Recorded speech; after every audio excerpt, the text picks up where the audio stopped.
back to 1998, and here's a young version of me having an implant. This is from my local doctor. What he's doing is putting this little thing, not the thing on the left-hand side, the thing on the right-hand side, implanting it into my left arm. And what this did for me was to identify me to the computer in my building. So as I walked towards the laboratory door, the door opened for me because the computer was tracking me with this implant. Coming down the corridor, the lights came on. Coming through the front door, it said, "Hello, Professor Warwick." So it was really good fun. Whether it was a cyborg, but it's the sort of thing maybe you could do at home if you fancy a sort of implant. Now, something else that possibly you could do now, because this is what some of my students are doing. What I'm going to describe now, some of my students are also cyborgs in a way, and these are the projects that some of them are doing. So this is something you could try. I have 3 students now who have magnets implanted in their fingers. And you'll see the magnet being implanted here. Now, the interesting thing is, if you look at the guy who's doing it, you can see he's got tattoos on his arm. And that is because he is a tattoo artist. That's what he does. And this is problematic because we have to get ethical approval from the university to do this sort of thing. And the guy, the tattoo artist that does this, goes by the name of Dr. Evil. That's what he calls himself. And on the forms that we have to fill in for the university, it says who is carrying out the medical procedure. And we have to put Dr. Evil on the form, which the university authorities don't like at all. I mean, he is actually quite good at what he's doing. Now here's one of the students, Jawes. You can see the magnets. This is an X-ray of his fingers, so you can see the magnets in his fingers. And I'll show you what we're doing now. On the baseball cap are ultrasonic sensors. Ultrasonics gives a good indication of distance. The output from those sensors is fed down to a coil of wire which is around the student's finger. So as the distance to an object changes, the magnet vibrates more or less dependent on how far the object is away. So the student can feel how far objects are away. So it's changing an ultrasonic sense, which humans are pretty pathetic. We don't have those sort of senses, and it's changing it into a touch sense. I have another student now who's doing the same with an infrared sense. Infrared is like heat from a distance. So what he can do is sense heat from a distance, which has immediate military applications. If you can imagine you're a soldier about to go into a room and you don't know whether there's anybody in the room, you can simply push your finger around and say, oh, there's somebody there and there's somebody there. You know exactly how hot they are and how many people are there and so on.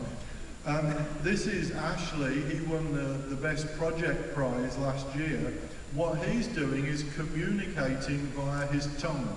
So this is something that could help people that have difficulty communicating, sending small current pulses into his tongue. And people are very, very quick at understanding this. We've tried it on all sorts of different people with ethical approval, I have to say, and people are very quick in learning to communicate, to understand signals in this particular way. Now for something very different. This is a biorobotics session. Now I'm going to just introduce you to some of my robots. I have to say we had a microphone here for particular purposes and somebody's pinched it. But there we go, thanks very much. This is a clip from BBC TV called Inventions That Change the World, to introduce you to some of my robots.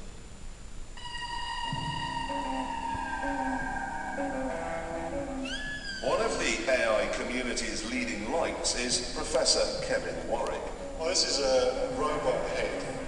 Dissatisfied with vacuum cleaners and robot dogs, Kevin's gone one stage further. His cyborg comes complete with radar in its nose and an infrared top lid. Is it intelligent? Well, in a very limited way, I guess it is. It's sort of a basic instinct. What do I do with this information that I'm getting? How do I move? How do I operate if this signal is different? So what's it doing now? Well, If you clap your hands... Oi, over here. Oh, it did it. It's making basic decisions. All we've got it doing here is programmed to make basic decisions based on that sensory information that's coming in. Getting the information in is nothing. That's like picking up a book. That's not an intelligent thing to do. Reading the book and knowing what the words mean, that's surely the intelligence. Many machines can read books nowadays, but it means something different electronically to the machine as it would mean to a human. Though the cyborg head does a reasonable job of sensing, it can't really interact with or explore its surroundings. It's fastened to its robot arm. And according to Kevin, it's only as intelligent as a dishwasher. If that's a dishwasher, yes. Where are these in terms of, are they dolphins, chimps? I think you'd have to say it's about the 50 to 100 brain cell area. So realistically, you're talking slugs and snails. But a slug and a snail, they know to eat. They know. These things don't. They have some innate abilities. There's no self-preservation in that. Well, we do have the power supply. They don't have their own batteries. They each have power they're picking up from the floor here. That's where they're getting their energy. That's where they're getting their food. But if you turned off this section of the floor, if we turn off this section, here, they have a basic instinct to go and look for some power somewhere else. They will keep going to do that until they find some. So if I put him down, it should go off. So he'll have to go and look for power. Yeah. And I gotta tell him to do that. No, it's an innate response for that robot. It's a basic self-preservation. Yeah. No, his lights have come back on. Lights have come on. So he's found power. He's happy now that he's getting power. Away to go. But these then are as intelligent as slugs. It's different. But in terms of numbers of brain cells and that sort of thing, we have slugs. Probably you could say we're up to bees and wasps, the sort of tens of thousands of brain cells, is about as good as you can get. Yeah. Bees and wasps. Yeah. Right. Now, those robots you saw there have microprocessors for a brain. What we've done is replace the brain of the robot with a biological brain. So the right-hand side of the picture you'll see is the physical body of the robot. The left-hand side it says MEA, multi-electrode array. This is a little dish in which has electrodes on the bottom of it, and we place neurons, brain cells, that first of all are taken from rat embryos. We separate the neurons using enzymes, and then we squidge them down into this little dish. The dish actually looks like this. The black rings are called Potter rings, the guy who invented them, and these are to stop the brain dehydrating. It is kept in an incubator at 37 degrees centigrade, and very, very quickly the neurons start sending out tentacles. They link together and become the dendrites and the axons effectively. So after about 7 to 10 days, we've got a two-dimensional brain that we're keeping in the incubator.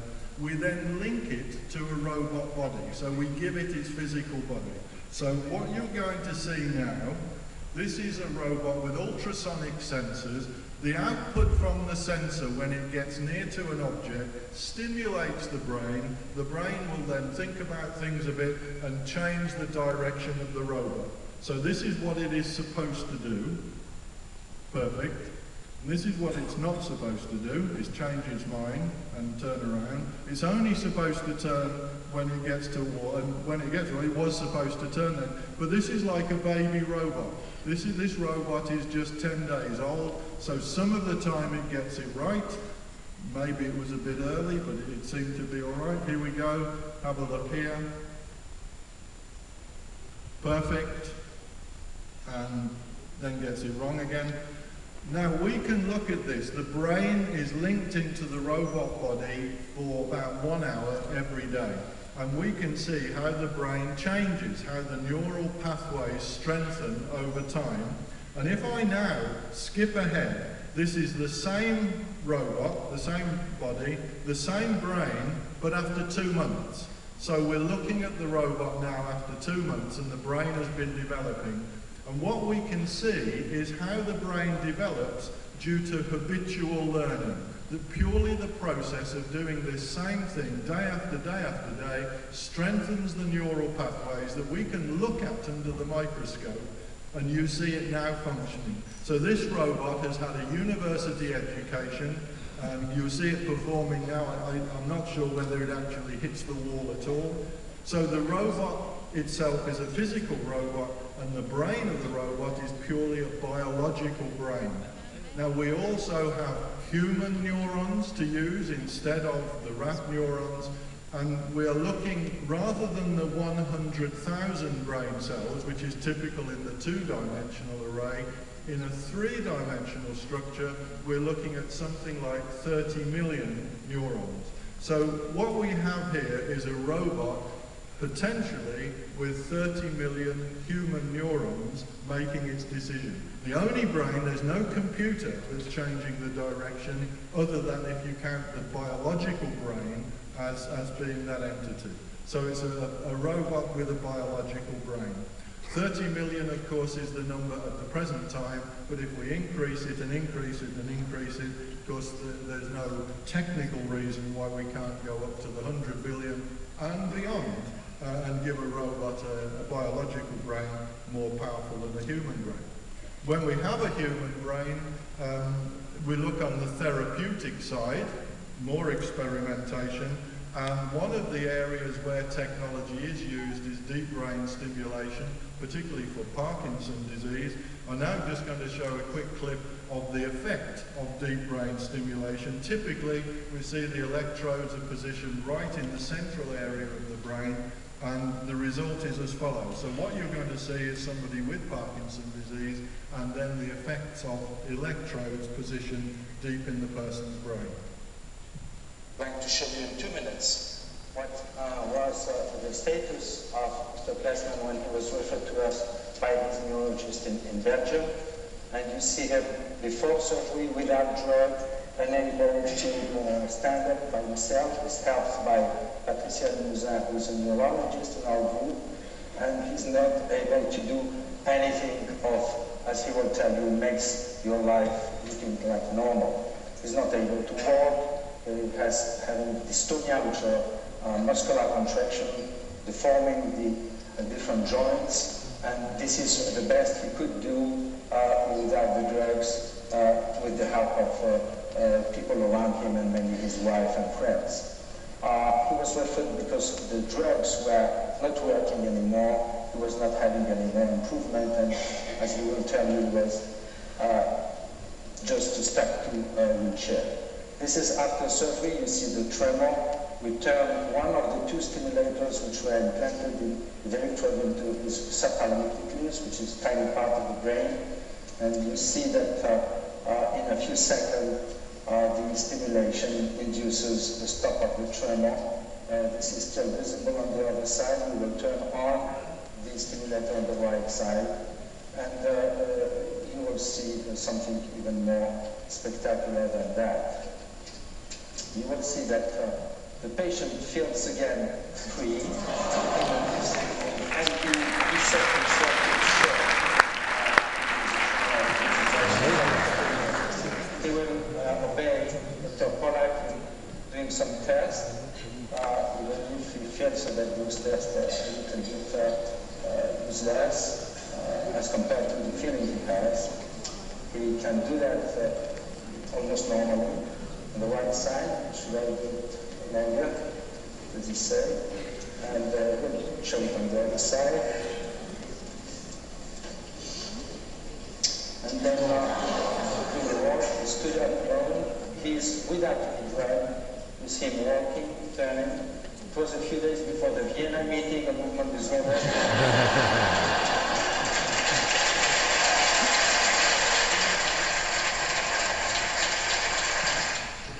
Now this technology works well, as you see, but it does use electric power all the time, and the power packs last at the moment about 2 years, and then the patient has to go back into hospital to have the power packs removed, which is quite upsetting, and you can get infection getting in the wound. So what we're doing at the moment is working with surgeons at John Radcliffe Hospital, Oxford, to make the stimulator intelligent. So we're taking the electrical information from the center of the brain, the subthalamic nucleus, feeding that electrical information into an artificial intelligence system which learns to predict when the tremors are going to start before they start. And what we can get is a prediction about 20 seconds before the tremors actually start. So this is an artificial intelligence system that is effectively modeling part of the brain and then predicting what it is going to do 20 seconds before it does it, so that the stimulation can be applied only when it's needed, not all the time. And we reckon that we should be able to save maybe batteries so that they last 10 years instead of 2 years. That's the aim anyway. That's therapy, and in a way, what perhaps is more interesting is rather than just repairing problems, is to look at enhancing problems. And the problem here is that the human brain is pretty limited. Potential enhancement. Well, memory, obviously, we've been hearing in other sessions about that. Sensing, we are very limited in how we sense. Communication, of course, if you compare how you communicate, or I communicate with a computer, it's pretty pathetic, really. So the possibility of upgrading, of enhancing our communication skills, for me, is enormous. I was in a session today hearing about computers thinking in hundreds or thousands of dimensions, and the human brain being limited to 3 dimensions. Of course it is, and we have enormous problems with understanding things. Link your brain to a computer and potentially you can think in more dimensions. But it's difficult to decide between therapy and enhancement. This is Campbell Aird, who lost his arm due to cancer, but you see him flicking the switch in his left hand to control the robot hand, which is all a bit of a shame, really. What we would really like is for him to control the robot hand directly from his brain. And that's really my main line of research, is getting a bi-directional interface from the brain to wires and out to a robot hand. If we get a successful interface to take brain signals onto wires and pick up signals from a hand, great. We can replace an arm, we can replace a leg if the mechanics are okay. But more than that, we're talking of brain signals on wires, and once we've got brain signals on wires, we can clip onto those wires and send those brain signals wherever we want. So what it means is, if we can have a successful bidirectional interface, your brain and your body don't have to be in the same place. As long as you plug your brain into a network, your body can be wherever you want it to be. So there's the future you've got. What have I done about it? Here's a clip from BBC News. Now prepare yourselves for this. A British scientist has become the world's first bionic man. It's true. Cybernetics Professor Kevin Warwick has had an implant attached to his nervous system. We'll have a look at it in a minute to discover exactly how the brain sends out signals controlling movement and even sensations such as pleasure and pain. The secret operation involves surgically inserting an implant and cable into the left arm of Professor Kevin Warwick. Well, the operation's been going about 10 minutes now. Spoken to Kevin, everything's going fine from his end, and the implant will shortly be about to go in. The implant was fired onto a main nerve near the wrist. Wires from the implant were then threaded through a cable beneath the skin, exiting further up the arm to an electronic connector. Effectively what we've got is a link from my brain down the median nerve, through the wires and out to the connector. And then in the weeks ahead we'll be putting on our radio transmitter receiver that we've developed at the university, and that will be making the link by radio from my nervous system to the computer and back the other way. This is what everyone hopes to see, nerve signals resulting from finger movement or even emotions. The medical aim is to help people who are paralysed, although some experts are unconvinced. But Professor Warwick is used to detractors, and experiments linking his nerves to a computer will begin soon. Sue Nelson, BBC News. So what actually happened? Well, it was 2 hours of neurosurgery. I have to say this was not, I didn't need this for medical purposes. This was a research project. I think every professor should do projects like this. What I actually had implanted was this. It's called the Utah Array, also called the brain gate system, and this was fired into the median nerves of my left arm. Here's sorry if you had a lot of lunch, this is my left arm during the operation. You can see 2 incisions. They push that tube down between the incisions, and then they push that array down the tube, removed the tube, hammered the array in my nervous system, and then for 3 months I had the implant in my nervous system with that little green connector, and the terminals on that were linked into my nervous system. So every time I closed my hand, neural signals we could pick up from the terminals were sent to the computer to operate pieces of technology, but also we could send signals into my nervous system that I learned to recognize. So I've got a little clip from Discovery to show some of the things I could do. One man in tune with technology is the world's first cyborg. Part man, part machine. Kevin Warwick, cybernetics professor at Reading University, England, took a leap into the future as long ago as 2002. For 3 months, a silicon chip was implanted into the nerves in his arm. At that time, no human had had an implant of this type before. It was a procedure that until then had only been tested on chickens. Would the body reject it? Would it affect the way I moved or my sensory capabilities? I could have lost the use of my hand. Could it affect my brain? Ultimately, could have sent me crazy. Kevin was plugged into a computer which monitored the nerve signals from his brain to his arm, receiving and transmitting them as radio waves. With the signals from his brain, Kevin could not only turn on lights, he could control a wheelchair. And from 5,000 kilometers away via the internet, he succeeded in getting a robot hand to mimic his own hand movements. His most impressive experiment involved his wife, Irena, also having a chip implanted in her arm. The communication experiment between myself and Irena was vitally important to me. This was the highlight of the whole experiment. Kevin wanted to discover if it was possible for his brain to receive and feel signals from Irena's brain. When Irena first moved her hand, it actually felt like a charge running up my index finger. It was a phenomenal feeling. Literally, every time she moved, my brain received a signal. There we were communicating for the first time in the world, nervous system to nervous system. It was the first time 2 people had electronically communicated by thought alone. In the short term, we're going to see implants used to help people who are paralysed switch on lights, operate the TV just by thinking about it. In 30 years, he believes we'll all have chips in our brains.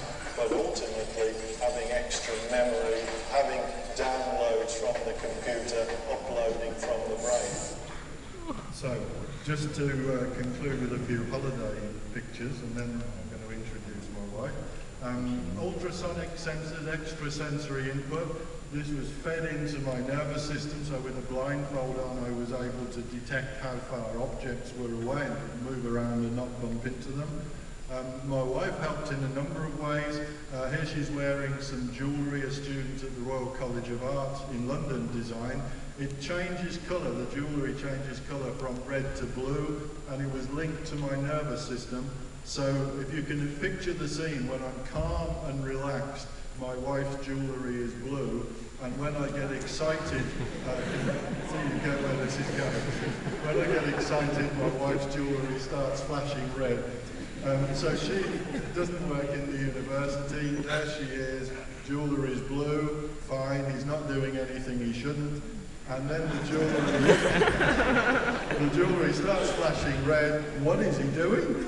And more importantly, who is he doing it with?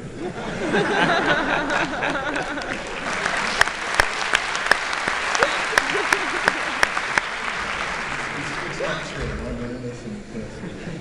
This was progress there helped me plug my nervous system into the internet and link to the robot hand in UK. So I moved my hand in New York, my neural signals went across the internet to move the robot hand in England. When the robot hand gripped an object, signals were sent back from the fingertips of the hand across the internet to stimulate my nervous system in New York. So essentially I could feel how much force the robot hand was applying on another continent.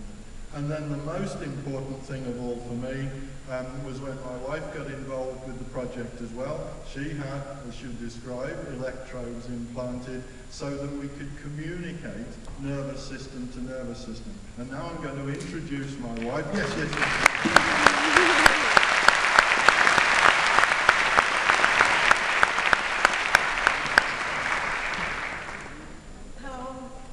I'm Irena, Kevin's wife.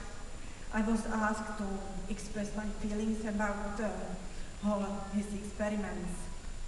I'm not a scientist, and this is my very first presentation, so I'm quite nervous.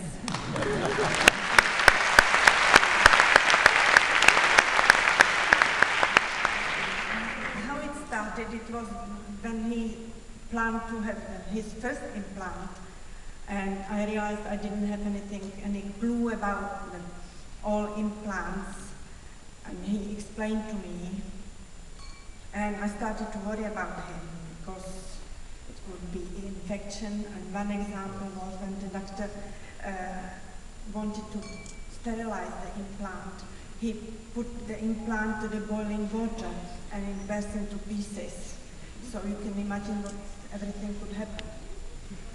But after that, he was planning the big serious implant to link his nervous system into the computer. And more we talked about it, I wanted to be part of it. Once I was skeptical, I wanted to see on my own body if it was working, like he was saying how we were discussing about feeling our emotions and phobias. And mostly, I wanted to wave flag for women. And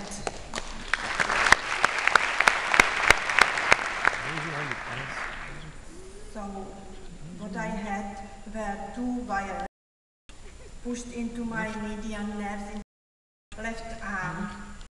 And you imagine that I felt it would be very painful. So I asked the doctor if I would have anesthetic, and he said, no, we have to make sure that we have the good contact there. So he pushed the first wire there, and I must admit I screamed. And he pushed another one, and then we went to the laboratory, connected each other to the computer, to different computer, and it was exciting because when Kevin moved the hand, I felt pulse in my palm, and it was sort of like slight lightening. So every time he moved the hand, I felt the pulse in my palm. So it was communicating first time, nervous system to nervous system. And next implant he wants to have into brain. And I must admit, I'm scared. I don't want to be part of this. So we will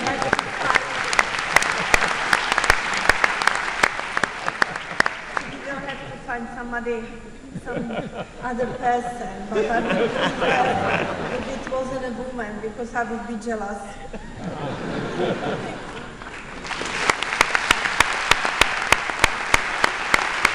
Thank you very much.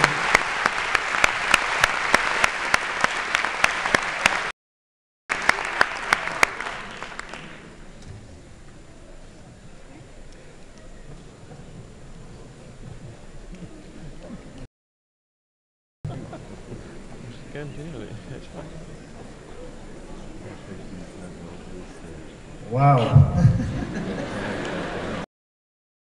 Thank you. But I kind of agree with Mrs. Ward. There has to be still a question of something called privacy. I mean, if you connect brain to brain, all the private thoughts that you could possibly have be, well, kind of open strange possibilities. But at any rate, with that, let me move on because we have limited time, but I would like